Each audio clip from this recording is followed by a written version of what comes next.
ছোৱালী মানুহৰ জীৱনটো সঁচাকৈ বৰ কঠিন নহয়নে বাৰু?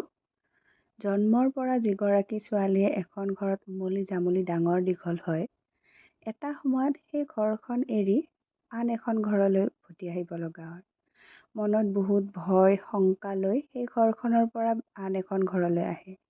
কিন্তু এইখন ঘৰত আহি যেতিয়া হাজবেণ্ডৰ মৰম, শাহু শহুৰৰ মৰম পায়, তেতিয়া হয়তো সেই দুখটো বহুতখিনি কম হয়।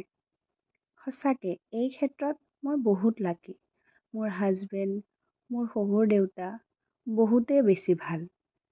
ইমানে ভাল, মোক শহুৰ দেউতাইতো নিজৰ ছোৱালীৰ নিচিনা মৰম কৰে। আৰু মোৰ হাজবেণ্ড, সঁচাকে তেওঁক পাই মই বহুত লাকি।